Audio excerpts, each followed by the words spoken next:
bahwa ada yang salah di negaramu itu. Kok bisa 2,6 ton itu lewat, lolos, bisa lepas dari pelabuhan kalian? Kok bisa? Disengaja. Mari kita obras.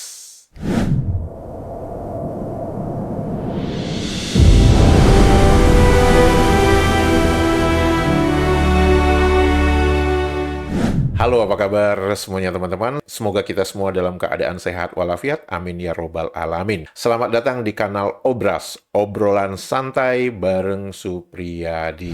Teman-teman, saya akan membacakan beberapa komentar dari warganet Indonesia yang dituliskan di kolom komentar dari beberapa video yang sudah saya unggah sebelumnya. Maledes suka menghina kita sebagai orang miskin, babu, gara-gara pekerja atau tenaga kerja Indonesia yang bekerja di sana. Padahal, kalau mau jujur, mereka itu banyak betul yang keturunan pekerja di masa lalu. Jadi itu namanya sama saja menghina kakek buyutnya sendiri. Tapi seperti biasa, banyak yang menolak atau malu mengakui fakta sebagai keturunan pendatang yang statusnya pekerja di masa lalu. Oh ya, pola itu terlihat dengan sangat jelas. Bahkan kita mengetahui ya, bocil tantrum yang blingsatan itu, ketika narasi-narasinya itu dibongkar oleh para konten kreator Indonesia, itu si bocil yang merasa dirinya paling Melayu, tapi ternyata ibunya itu malah menurunkan gelar bangsawan Jawanya itu ke anaknya. Jawa itu mengikuti garis bapak, bukan mengikuti garis ibu gitu. Ini orang identitasnya apa sih? Lu ngaku sebagai Jawa, tapi cara lu kok Minang gitu. Di Jawa itu mengikuti garis bapak, sedangkan di Minang itu mengikuti garis ibu. Nah, si bocil tantrum yang blingsatan ini nggak jelas. Asal-usulnya itu nggak jelas. Ibunya yang katanya itu keturunan bangsawan dari Jawa. Tapi bapaknya si bocil tantrum itu bukan dari orang Jawa. Nah, kok bisa-bisanya si bocil tantrum itu mendapat gelar bangsawan yang dipotong 50%? Itu harusnya Raden Mas, hanya dipanggil Mas saja gitu. Kok bisa-bisanya mendapat gelar itu yang dari ibunya? Lu Jawa tapi kenapa mengikuti adat Minang gitu? Gak jelas. Kita juga banyak ya melihat ya, banyak warganet Maledas yang malu mengakui bahwa asalnya itu dari Indonesia. Bahkan si bocil tantrum yang blingsatan itu juga mengatakan, saya memang keturunan Jawa, tapi bukan dari Indonesia, tapi dari sana. Pulau Jawa ada di mana sih? Bulet aja ngomong.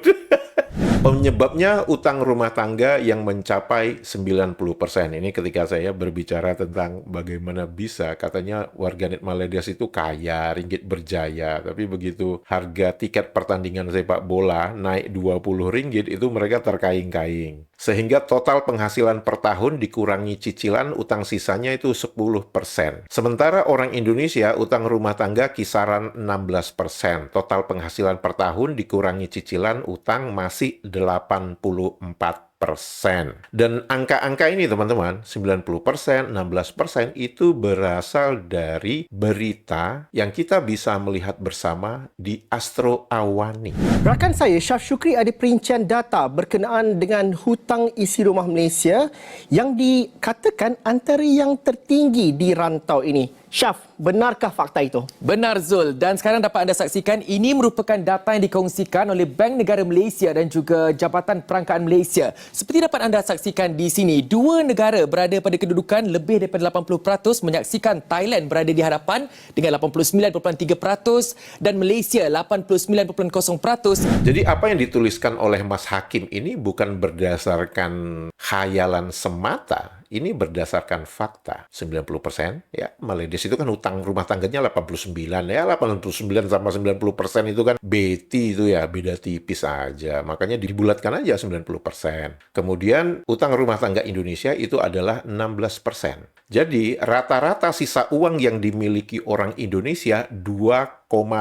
kali lebih banyak daripada warga Maledes. Pendapatan domestik bruto per kapita orang Indonesia itu adalah 5.000 US dollar. Cicilan utangnya 16%. Artinya, untuk membayar hutang itu hanya diperlukan 800 US dollar. Uang fiskal kita itu adalah 4.200 US dollar. Dan bagaimana dengan Maldives yang mereka membangga-banggakan, oh kami pendapatan per kapita kami itu besar. Katanya berapa? 15.000 US dollar. Tapi hutang kalian berapa? 90%. Artinya, dari pendapatan kalian 15.000 US dollar untuk bayar hutang itu 13.500 US dollar. Dan berarti sisanya itu adalah 1.500 US dollar. Coba bandingkan teman-teman. Di Indonesia, ruang fiskalnya 4.200 US dollar. Di Maldives, ruang fiskalnya 1.500 US dollar. Nah, bagaimana untuk menghitung perbandingannya? Ini gampang aja. Yang 4.200 US dollar di Indonesia dibagi aja dengan 1.500 US dollar yang di Maldives. Dapat tuh angkanya 2,8. Artinya, daya beli rakyat Indonesia 2,8 kali lebih besar daripada daya beli warga Maldives. Itu perbedaan ruang fiskalnya itu di sana. Oleh karena itu, Maldives harga roti canai naik 50 sen, mereka terkaing-kaing. Harga tiket pertandingan naik 20 ringgit, mereka terkaing-kaing. Mengapa? Ya karena ruang fiskal mereka itu sempit. Nah, Maldives ngerti nggak cara menghitung kayak gini? Yang dituliskan oleh Mas Hakim ini. Oh enggak, yang penting ringgit berjaya. Berjaya palelo. Perlu diketahui, kata Maldives pertama kali diciptakan oleh warga Maldives sendiri karena dia kecewa begitu banyaknya orang Maldives di Kuala Lumpur pada tahun 2010. Hal ini bisa dicari di Google, jadi bukan orang Indonesia yang memulainya. Oh ya, saya melihat unggahan video, saya nggak tahu ya dari informasi atau narasi tetangga atau bukan serumpun begitu ya, saya nggak ingat. Itu memang kosakata Maldives itu justru diciptakan oleh warga Maldives yang kalau nggak salah bekerja di Ijo di Selangor. Mengapa? Karena ketika dia bekerja di pabrik tersebut, dia dikelilingi oleh orang-orang Bangladesh. Sudah lama bangsa Maldives banyak yang tidak suka kepada Indonesia, baik dimulai dari elitnya hingga menular ke level cipiritnya. Apalagi setelah kemunculan internet, mereka selalu mencari berita, konten, Facebook, apapun yang berasal dari Indonesia. Mereka selalu mencibir, hanya kitanya aja yang belakangan baru menyadari ini semua. Akibat terbuai kata kita serumpun. Oh iya teman-teman, kalau kita berbicara tentang bagaimana mereka merendahkan Indonesia, kita bisa melihat jejak-jejak digital mereka. Terlalu lama mereka itu dibiarkan sewenang-wenang kepada kita tanpa ada perlawanan yang berarti. Sehingga mereka menganggap apa yang mereka katakan itu benar. Dan ketika era internet terbuka, dan kita mengetahui bagaimana kelakuan sebenarnya warganet Maldives ini, ya udah, mereka akhirnya terkaing-kaing, terus merasa menjadi korban, playing victim, merasa dizolimi, dan mereka lupa. Jejak-jejak mereka menghina Indonesia itu, mereka lupa semua. Ya mungkin karena ya daya ingat mereka memang pendek, rendah daya ingat mereka itu. Jadi ya mungkin apa yang dikatakan oleh mantan Perdana Menteri Malaysia, Tun Mahathir Mohamad, yang mengatakan Melayu mudah lupa itu ya ada dasar alasannya juga ya. Apakah warga Maldives pernah menyebut negara Indonesia selain Indonesia? Pasti sering. Oh ya, ya. Bahkan medianya juga pernah kok, betul. Bahkan media plat merah mereka pernah menuliskan nama Indonesia selain Indonesia. Dan itu mendapat protes dari Kedutaan Besar Republik Indonesia di Kuala Lumpur. Jumlah resmi pekerja migran Indonesia yang tercatat melalui jalur formal di Maldives adalah sekitar 543.000 jiwa. Dan angka ini berdasarkan dari data Kementerian Sumber Daya Manusia yang ada di Maldives. Teman-teman bisa melihat ya, angka yang paling besar itu justru pekerja dari Bangladesh, kemudian dari Indonesia. 543.514 pekerja. Namun estimasi total keseluruhan warga negara Indonesia dan pekerja di Maldives diperkirakan mencapai 1,6 hingga 2,7 juta orang jika mencakup pekerja non-reguler atau tanpa dokumen resmi atau pekerja migran gelap. Jika penduduk Indonesia saat ini mencapai 290 juta, berarti paling banyak sekitar 0,9% dari penduduk Indonesia yang ada di Maldives. Jadi nggak sampai 1%. Jika dianggap menghidupi keluarganya di Indonesia diperkirakan mencakup sekitar 8 juta orang atau sekitar 2,75% atau kurang dari 3% seluruh penduduk Indonesia. Nah, fakta-fakta seperti ini, angka-angka seperti ini oleh warganet Maledes itu mereka tutup mata. Mengapa? Ya karena mereka waham. Mereka hanya melihat, anggaplah berapa? 2,7 juta rakyat Indonesia ada di Maledes dan bekerja. Dan itu tidak sampai 1% dari total populasi rakyat Indonesia yang sekarang 290 juta. Bagaimana bisa Maledes yang katanya IQ-nya itu pintar bisa mengatakan bahwa semua rakyat Indonesia itu miskin? Kamu hanya berinteraksi dengan 2,7 juta rakyat Indonesia, di mana itu kurang dari 1%. Lantas bagaimana bisa kamu menganggap yang kurang dari 1% itu sama dengan 99%? Oleh karena itu saya katakan, narasi-narasi yang mengatakan, oh Indonesia miskin, itu adalah cara mereka untuk membuat terlihat lebih baik, lebih hebat ketimbang Indonesia. Namun faktanya berbicara lain. Dan ini yang saya katakan, ini adalah perang asimetris. Jadi, pernyataan-pernyataan warganet Maledes yang mengatakan Indonesia miskin itu harus dilakukan kontra narasi. Kita tunjukkan aja data-data seperti ini. Bahkan kalau kita mau berbicara yang jelas-jelas aja, anggaplah 10% dari total populasi rakyat Indonesia itu orangnya kaya banget. Kamu tahu berapa 10% dari total populasi rakyat Indonesia? Anggap sekarang Indonesia 290 juta. Berarti apa? 29 juta rakyat Indonesia itu kaya banget. Dan penduduk Maledes berapa? 33 juta. Berapa persen itu? Hah? Makanya kalian itu kan dikatakan oleh Perdana Menteri kalian, disuruh membaca malas, disuruh mendengar peka, dikatakan bodoh marah, gitu kan?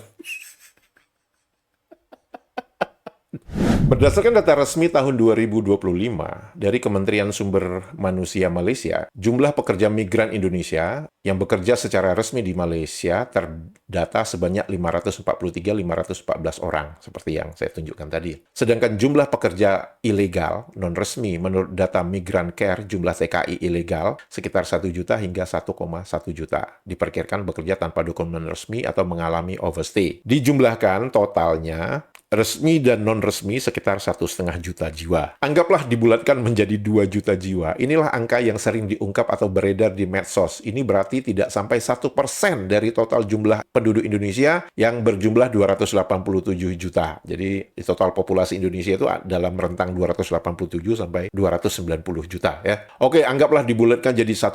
Lantas apakah angka 1% tersebut dapat dijadikan pembenaran mereka untuk menghina Indonesia? Tentu tidak. Oh, untuk Maledes, itu dianggap benar. Mengapa? Ya, denial syndrome. Waham. Kalau kekayaan dianggap suatu hal yang dibangga-banggakan mereka, izin saya usul. Coba lihat jumlah perbandingan apple to apple orang kaya, pribumi, dan Islam antara Indonesia dengan Malaysia. Salah satunya dapat dilihat dari jumlah jemaah umroh Indonesia berbanding Maledes. Karena ibadah umroh tidak terlalu dibatasi dengan kuota negara seperti haji, punya duit, bisa berangkat segera. Lalu lihat juga betapa disukainya jemaah Indonesia oleh pedagang-pedagang lokal di Arab Saudi karena banyak duitnya. Karena begitu banyak rupiah yang dibelanjakan sehingga rupiah dapat diterima sebagai alat pembayaran di Arab Saudi, berbeda dengan ringgit. Lawan terus Bung Pri, tunjukkan siapa kita. Data-data ini teman-teman, Maledes itu nggak mau melihatnya. Mengapa? Karena kalau mereka mau jujur dan melihat data-data ini, supremasi mereka, kebanggaan semu yang mereka miliki selama ini itu akan hancur berkeping-keping. Oleh karena itu, mereka tidak mau melihat data-data ini. Mengapa? Karena itu tidak sesuai dengan angan-angan mereka. Itu tidak sesuai dengan impian mereka. Itu tidak sesuai dengan apa yang mereka mengerti, apa yang mereka pahami, atau yang sudah didoktrin di kepala mereka, bahwa orang Indonesia itu miskin,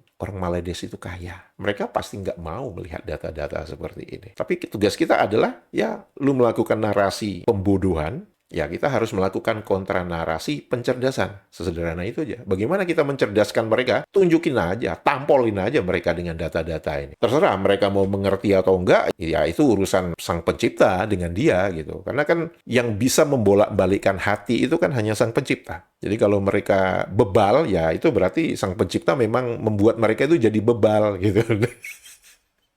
Nah, teman-teman mungkin tahu ya bahwa berkali-kali saya mengatakan kita ini sedang mengalami perang asimetris dengan Maledes. Mengapa? Sebuah kanal di YouTube itu membuat unggahan video yang mengatakan kenapa Bali semakin rosak. Dari tulisan rosak aja kita udah tahu ini dari Maledes. Kenapa? Kok kalian kepo dengan Bali itu kenapa? Kita nggak pernah kepo kok dengan apa yang terjadi dengan Langkawi, pulau yang kalian bangga-banggakan itu. Emang kita nggak ngerti apa bagaimana keadaan Pulau Langkawi saat ini? Kita nggak pernah kepo tuh. Nah, kalian menuliskan tentang kenapa Bali sudah semakin rusak ini apa? Objektif kalian itu apa? Kalian ingin merusak pariwisata yang ada di Bali. Apa? Objektif kalian itu apa? Kalian ingin merusak perekonomian di Bali. Atau kalian iri bahwa Bali itu menjadi pusat pariwisata dan pusat kunjungan turis internasional. Gini aja deh, kalau kalian ingin mempromosikan Langkawi, sudah promosikan aja Langkawi itu. Nggak perlu kalian menjelek-jelekkan Bali, mengatakan, oh Bali itu udah semakin rusak. Nggak perlu. Kalian ingin mempromosikan diri kalian, silahkan aja. Tapi kalian jangan injak orang lain dong. Atau memang itu cara kalian yang namanya bersaing itu, dengan saling menginjak, begitu. Nah, kenapa saya katakan ini adalah salah satu cara perang asimetris? Unggahan video ini adalah berdasarkan narasi mereka. Tentu berbeda dengan 26 tahun yang lalu, di mana kita mengetahui dua orang rakyat Maledes itu menghancurkan pariwisata dan nama Indonesia dan nama Bali khususnya. Namun di saat yang sama, Maledes itu mempromosikan bahwa berkunjunglah ke Malaysia, karena Malaysia itu betul-betul negara Asia. Setiap hari iklan itu muncul di TV-TV Indonesia. Namun, ironisnya, ketika kalian sedang mempromosikan hebatnya negara kalian, dua warga negara kalian itu menghancurkan Indonesia dan menghancurkan pariwisata Indonesia, terutama di Bali. Oleh karena itu saya katakan, kita sedang menghadapi perang asimetris dengan Maledes. Baik melalui narasi yang mereka hembuskan tadi, yang mengatakan kenapa Bali semakin rusak, dan dengan cara yang seperti ini. Pertanyaan sederhananya itu adalah, mengapa dua warga negara Maledes ini justru beroperasinya di Indonesia? Mengapa bukan di Maledes, di negaranya sendiri? Apakah itu suatu kesengajaan? Sama seperti, ya, banyaknya penyelundupan narkoba dari Maledes ke Indonesia. Kita diserang adalah hal yang sangat wajar. Di Indonesia udah banyak bertebaran intel-intel asing. Itu semua hal yang wajar. Sejauh ini kinerja aparat kita masih baik. Entah kebetulan atau tidak, semenjak pilot Maledes tertangkap, terjadi penggerbekan bandar narkoba di Kampung Bahari, Jakarta. Dan kita memang diserang. Kemudian Mas Wise News ini memberikan tautan untuk sebuah kanal YouTube. Komentar berikutnya, tangkapan terbaru di perairan Kepulauan Riau. 2,6 ton sabu dimuat dalam kapal MV Ocean Porter. Narkoba itu berasal dari Sarawak, Maledes, melalui Kepulauan Andaman, tujuannya Kepulauan Riau. Tim gabungan BNN RI, Bea Cukai, dan Polda Kepri mengamankan kapal MV Ocean Porter di perairan Kepri pada 17 Agustus 2026 pukul 18.00 waktu Indonesia Barat. Tim gabungan BNN RI, Bea Cukai, dan Polda Kepri mengamankan sebuah kapal dengan muatan sabu cair. Modus operandi jaringan narkotika internasional menggunakan identitas kapal yang dipalsukan dari MV Rainmaker menjadi kapal MV Ocean Porter berbendera Tanzania. Selanjutnya kapal MV Ocean Porter ditarik ke pelabuhan Pangkalan Bea Cukai, Karimun untuk dilakukan pemeriksaan menggunakan anjing pelacak K9, backshatter, TrueNeck, dan narkotes. Dari hasil pemeriksaan ditemukan cairan diduga narkotika cair jenis metapetamin atau sabu cair dengan berat kurang lebih dari 2,6 ton yang disimpan di dalam 8 drum dengan total 200 liter dan satu water tank dengan isi 1000 liter. Sebanyak 10 kru kapal warga negara Myanmar ditangkap petugas. Berdasarkan informasi intelijen, mari kita dengarkan bersama keterangan pers yang diberikan oleh pejabat Indonesia ini. akan ada pengangkutan narkotika dari Sarawak melalui Andaman menuju perairan Indonesia. Oleh karena itu, Kepala BNN RI membentuk joint operation antara BNN RI, Bea Cukai, dan Polda Kepri. Lakukanlah intercept pada tanggal 17 Agustus pukul 18.15 WIB. Kemudian ditarik kapal tersebut. Ternyata setelah diperiksa kapal tersebut berbendera Tanzania. Kapal tersebut bernama Ocean Porter. Ocean Porter tersebut adalah di cover semula bernama Rainmaker. Hasil pemeriksaan terhadap kapal tersebut didapatkan 2,6 ton metapetamin narkotika golongan 1 atau sabu cair yang diisi di dalam 8 drum dan water tank. Selanjutnya, pemeriksaan dilakukan oleh BNN RI, Bea Cukai dan Polda Kepri untuk ditindaklanjuti penyidikan. Bayangkan teman-teman, 2,6 ton sabu cair. Dari mana kapal itu berasal? Dari Maledes. Dan kapal itu mengelabui petugas dengan mengatakan nama kapal itu Ocean Porter. Tapi nama asli kapal itu adalah Rainmaker. Dan kapal itu berbendera Tanzania. Dan tidak ada satupun warga negara Tanzania berada di kapal itu. Bagaimana bisa kapal sebesar itu bisa lolos keluar dari Maledes? Warganet Maledes ada yang bisa menjelaskan bagaimana bisa kapal itu lolos dan membawa 2,6 ton sabu cair ke Indonesia. Jadi, kebocoran dialami oleh Maledes itu bukan hanya di KLIA saja, tapi hampir di semua jalur-jalur keluar dari Maledes itu bocor semua. Apakah itu suatu kesengajaan? Sulit untuk saya katakan tidak. Begitu banyak kasus-kasus narkoba yang diselundupkan ke Indonesia itu berasal dari Maledes. Mengapa pilot Maledes itu menjadi tumpuan perhatian oleh Maledes? Karena pilot Maledes itu adalah pilot maskapai penerbangan nasional mereka. Dan untuk mereka itu adalah reputasi mereka, harga diri mereka. Nah, mengapa kapal yang Ocean Porter ini tidak mereka ributkan, tidak mereka viralkan? Padahal dari segi jumlah 2,6 ton dibandingkan oleh pilot Maledes yang membawa 26 kg, 70.000 pil ekstasi. Mengapa yang mereka ributkan yang pilot Maledes ini? Karena pertama, itu dari bandara KLIA. Bandara yang katanya salah satu 10 bandara terbaik di dunia. Dan itu melibatkan pilot maskapai penerbangan nasional mereka. Sehingga pencitraan yang mereka buat selama ini itu runtuh berkeping-keping ketika Bea Cukai Indonesia menangkap pilot Maledes ini membawa 26 kg ekstasi. Dan sampai saat ini pihak Maledes tidak ada mengeluarkan rekaman video CCTV di bandara KLIA. Ayo kalau berani tunjukin. Berani nggak? Dan kita bisa melihat bersama ya, 2,6 ton sabu cair itu bisa lewat begitu aja dari pelabuhan Sarawak di Maledes sana. Kok bisa? Katanya kan kalian itu IQ-nya pinter, hebat gitu kan. Bahkan katanya menggunakan kecerdasan buatan. Tapi ternyata gagal. Dan bukan hanya itu. Kapal yang berlabuh di pelabuhan kalian memang nggak kalian cek ya. Apa benerin nama kapalnya ini? Itu terbukti. Indonesia bisa mengetahui bahwa nama kapalnya itu bukan Ocean Porter. Indonesia bisa mengetahui lu bawa 2,6 ton sabu cair. Mengapa pihak di Maledes tidak bisa mendeteksi itu? Dan ini menunjukkan apa, teman-teman? Dengan tertangkapnya pilot Maledes di Suta itu, di Bandara Soekarno-Hatta, menunjukkan pengamanan di jalur keluar dari Maledes bukannya tambah lebih baik, tapi malah lebih banyak bocornya. Jadi sekarang kita sedang menghadapi perang asimetris. Jadi berita-berita ini memang harus banyak kita munculkan supaya Maledes itu sadar, tahu diri bahwa ada yang salah di negaramu itu. Kok bisa 2,6 ton itu lewat, lolos, bisa lepas dari pelabuhan kalian? Kok bisa? Disengaja. Teman-teman, jika video ini informatif dan membuat hari-hari Anda menjadi riang gembira, jangan lupa jempolnya dan komentarnya. Untuk itu saya mengucapkan terima kasih, sehat walafiat selalu. Siapa kita? Indonesia. Malu besarnya rakyat Malaysia, ya, yang sekarang ini kita ni dijadi bahan ketawa oleh jiran kita, Indonesia yang dulu kita pandang remeh. Malu besarnya rakyat Malaysia, malu besarnya rakyat Malaysia, malu besarnya rakyat Malaysia.